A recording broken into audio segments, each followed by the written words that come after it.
ওকে, বিসমিল্লাহির রহমানির রহিম। আসসালামু আলাইকুম। আজকে আমরা জানবো মূলত অপটিক্যাল ফাইবার সম্পর্কে।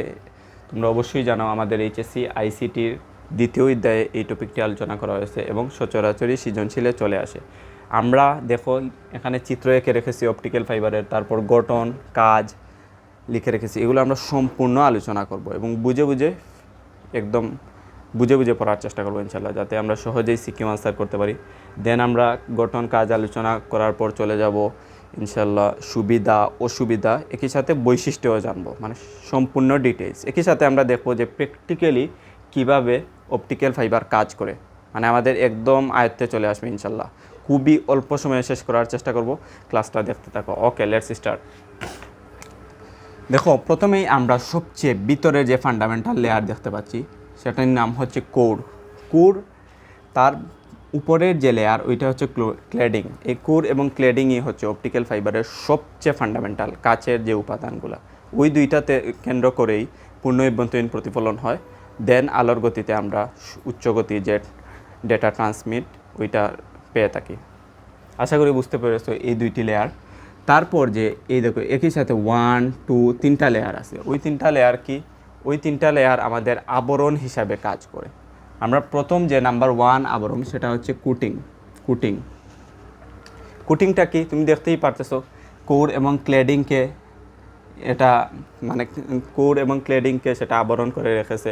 মানে কোটিংটা যে আমাদের ফান্ডামেন্টাল যে কোর এবং ক্লেডিং, ওই দুইটাকে সেফটি দেয়, মানে ওই দুইটা যাতে কোনো ক্ষতি না হয়, যেহেতু সূক্ষ্ম এগুলা উপাদান যাতে নিরাপদ থাকে, ভেঙে না যায়, ওই রকম এর জন্য কিন্তু কোটিংটা ব্যবহার করেছে। ওইটা মেইনলি কিন্তু প্লাস্টিকের আবরণ। তারপর আমরা যদি দেখি নাম্বার 2 যে আবরণ জ্যাকেট হচ্ছে, ওইটা হচ্ছে স্ট্রেংথ মেমব্রেন অর শক্তিবর্ধক আবরণ। এই শক্তিবর্ধক আবরণের কাজ কি? মেইনলি শক্তিবর্ধক আবরণটা তোমার ফিটনেস দিয়ে রাখে, একই সাথে কোর, ক্লেডিং এবং কুটিংকেও, প্লাস্টিকের আবরণ যেটা আছে ওইটাকেও সেফটি দিয়ে থাকে, ওইটা যেন ভেঙে না যায়। তারপর ওই অপটিক্যাল ফাইবারের ফিটনেস বৃদ্ধি করে, যেন ওইটা শক্তিশালী থাকে, সহজে ভেঙে না যায়, ক্ষতিগ্রস্ত না হয়, আর্দ্রতা, বাতাস ঢুকতে না পারে, পানি ঢুকতে না পারে, ওই রকম সেফটি কিন্তু দিয়ে থাকে, যাতে আমাদের সহজেই কোনো ঝামেলা ছাড়াই ডাটা ট্রান্সমিটটা হয়ে যায়। তারপর আমরা দেখতে পারতেছি এখানে দেখো বাহিরের আবরণ, ওইটা হচ্ছে সবচেয়ে বাহিরের আবরণ। একে আউটার জ্যাকেটও বলা হয়, ইংরেজিতে একে আউটার জ্যাকেটও বলা হয়ে থাকে, আউটার জ্যাকেট। ওকে, আমরা আবরণ সম্পর্কে বুঝে গেলাম। এখন যদি গঠন, তুমি তো অবশ্যই ব্যাখ্যা করতে পারবা ভাইয়া। গঠন কি? আমাদের প্রথমেই সবচেয়ে ইনার লেয়ার হচ্ছে কোর, তারপরে হচ্ছে ক্লেডিং এবং এই দুইটিকে নিরাপত্তা দেওয়ার জন্য আমাদের জ্যাকেট থাকে। জ্যাকেট বাই কয়টি লেয়ারে থাকে? 1, 2, 3। প্রথম লেয়ারের নাম কি? কুটিং, যেটা প্লাস্টিকের আবরণ, তাই না? তারপর দ্বিতীয় লেয়ারের নাম কি? শক্তিবর্ধক আবরণ, তাই না? তৃতীয় লেয়ারের নাম কি? বাহিরের আবরণ বা আউটার জ্যাকেট। ওকে, গঠন আমরা বুঝে গেলাম ইনশাল্লাহ। দেন মুভ করা যাক কাজ। আমরা এত কাজ তো লেখার দরকার নাই, অনেক কাজই আছে। ফান্ডামেন্টাল 3টি কাজ আমরা দেখাবো। দেখো, নেটওয়ার্ক ব্যাকবোন হিসেবে কাজ করে। ব্যাকবোন কি? মানে ব্যাকবোন হচ্ছে ভিত্তি, নেটওয়ার্কের ভিত্তি হিসেবে কাজ করে। মানে ওই যে আমরা এত উচ্চ গতির ডাটা ট্রান্সমিট করতে হয়, মানে যোগাযোগ রাখতে হয়, ওইটা কিন্তু অপটিক্যাল ফাইবার না থাকলে এত তাড়াতাড়ি সম্ভব হতো না। এই যে নেটওয়ার্কের একটা উন্নতি বা আমরা এত সহজেই যোগাযোগ করতে পারতেছি, ওইটা ভিত্তি হিসেবে কিন্তু আলটিমেটলি অপটিক্যাল ফাইবার বা ফাইবার অপটিক কেবল কাজ করতেছে। এই জন্য একে বলা হয় নেটওয়ার্ক ব্যাকবোন হিসেবে কাজ করে। তারপর আমরা এটা দ্বারা উচ্চ গতি বা আলোর গতির সমান গতিতে ডেটা ট্রান্সমিট করতে পারে। অবশ্যই তোমরা জানো আলোর গতির মানটা কত? 3 × 10⁸ মিটার পার সেকেন্ড। অনেক গতি, বুঝতেই পারতেছো। তারপর আমরা চিকিৎসা ক্ষেত্রে এন্ডোস্কোপিতে ব্যবহার করতে পারি। আমাদের গুরুত্বপূর্ণ যে যন্ত্র আছে ওইগুলোকে চেক করার জন্য এন্ডোস্কোপি ব্যবহার করা হয়। ওইখানে কিন্তু ভাই তোমার অপটিক্যাল ফাইবারের ব্যবহার রয়েছে। দেন এখন আমরা পরবর্তীতে আবার এইগুলা লিখবো ইনশাল্লাহ। আমরা এখন মুভ করব, সুবিধা অসুবিধা লিখবো, বৈশিষ্ট্য লিখবো, তারপর তোমাদেরকে ব্যাখ্যা সহকারে বুঝিয়ে দিব। তার আগে আমরা একটি জিনিস এখনই জেনে নেব, সেটা হচ্ছে অপটিক্যাল ফাইবার প্র্যাকটিক্যালি কীভাবে কোর এবং ক্লেডিংকে কেন্দ্র করে পূর্ণ অভ্যন্তরীণ প্রতিফলন হয়, একই সাথে কীভাবে ডাটা ট্রান্সমিট হয়। Okay, let's move on practical part.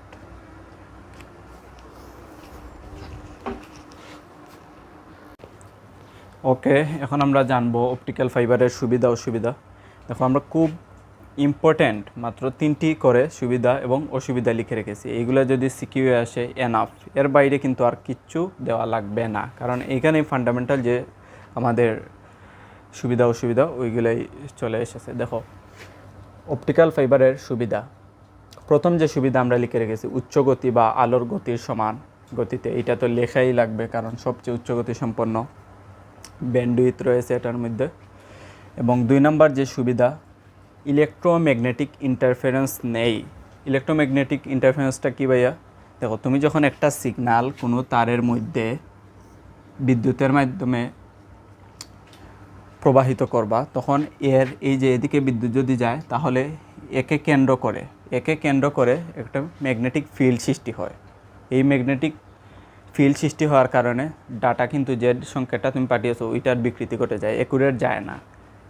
তো এইটার কারণে তোমার এইখানে যেহেতু আমরা বিদ্যুতের মাধ্যমে দিচ্ছি না, কারণ বিদ্যুৎ প্রবাহিত হয় না, তাহলে চৌম্বক ক্ষেত্র সৃষ্টি হবে না।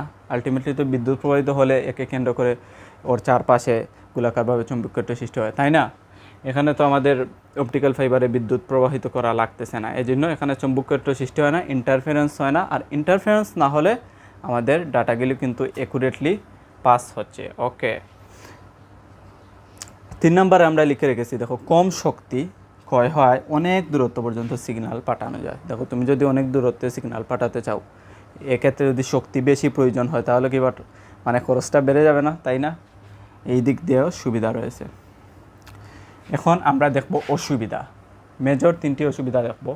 ইউ আকৃতিতে বাঁকানো সম্ভব নয়। দেখো, অনেক সময় আমাদের তারকে সুবিধা মতো ইউ আকৃতিতে বাঁকাতে হয়, তাই না? এইটা কিন্তু তুমি অপটিক্যাল ফাইবারে করতে পারবে না, কারণ ভিতরে অনেক সিগনিফিক্যান্ট পার্টস থাকে, তোমার কোর থাকে, ক্লেডিং থাকে, ওইগুলো তো কাচের, ওইগুলো ভেঙে যাবে কিন্তু। তারপর অত্যন্ত ব্যয়বহুল, খুবই ইউনিকলি ডিজাইন করতে হয়, অবশ্যই খরচ বেশি। তারপর ফাইবার খুবই পাতলা হয়, ভেঙে যেতে পারে, এবং জোড়া লাগানোও কঠিন। এই জোড়া লাগানো কঠিন বলতে কি, দেখো, আমরা যখন ফাইবারটাকে অনেক বড় ফাইবার নিতে চাই, অনেক বড় ফাইবার প্রয়োজন হয়, তখন তো একটা ফাইবার আরেকটা ফাইবারের সাথে জোড়া লাগাতে হয়, ওইটাও কিন্তু ভাইয়া খুবই কঠিন। তা আশা করি তোমরা বুঝতে পেরেছো, এই তিনটা সুবিধা অসুবিধা দিয়ে দিবা। এখন আমরা বুঝবো অপটিক্যাল ফাইবার কিভাবে আলটিমেটলি কাজ করে প্র্যাকটিক্যালি। সেটা প্র্যাকটিক্যালি বলতে বোর্ডে যতটুকু বোঝা পসিবল হয় ওইভাবে আমরা চেষ্টা করব। ওকে, লেটস মুভ। আমি এটা মুছে দিতেছি, আশা করি সুবিধা অসুবিধাটাও বুঝে গেল।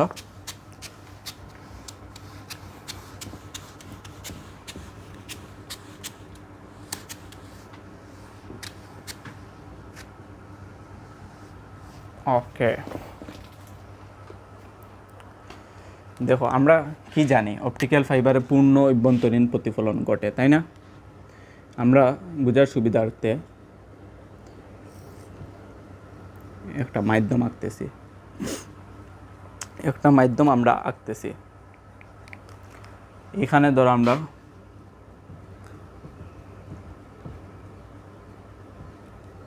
কোর দিলাম, এটা কোর, এটা হচ্ছে ক্লেডিং, তাই না? এখন আলো তো কোরের ভিতর দিয়ে যাচ্ছে, তাই না? ধরো আলো এইভাবে যাচ্ছে, কোরের ভিতরে এইভাবে যাচ্ছে, তখন এখানে একটা কোণ সৃষ্টি হয়। এটা অবশ্যই ক্রান্তিকোণের চেয়ে বড়। তুমি যদি ক্রান্তিকোণ দাও তাহলে কিন্তু হবে না, ক্রান্তিকোণের চেয়ে বড় হতে হবে। ধরো আমরা এখানে থিটা ধরলাম, যেটার মানটা থিটা ইজ গ্রেটার দেন, এই দেখো। এখন আমরা কি জানি ভাই, কোর তুলনামূলক ক্লেডিং থেকে ঘন, অর্থাৎ এর প্রতিসরণাঙ্ক একটু হলেও বেশি, তাই না? একটু হলেও বেশি, তাহলে এইটা কিন্তু গণমাধ্যম। অবশ্যই ভাইয়া এইটা গণমাধ্যম, আর এইটা কি তুলনামূলক আমরা হালকা মাধ্যম ধরতে পারি, তাই না?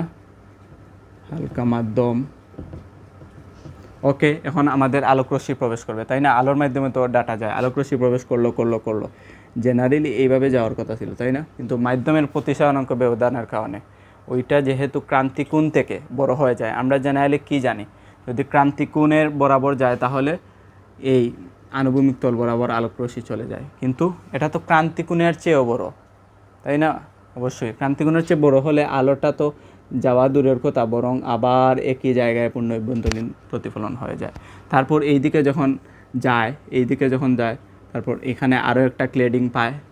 তুমি বুঝতেই পারছো কীভাবে ক্লেডিং পাবে, কারণ এই কোর তো ঠিক ইনার লেয়ার, এই ভিতরের লেয়ার, আর দুই পাশে তো ক্লেডিং, তাই না? আবার আলো গেল এখানে ক্লেডিং পেলো, জেনারেলি এইভাবে যাওয়ার কথা আছে, কিন্তু পূর্ণ অভ্যন্তরীণ প্রতিফলন এই দিকে।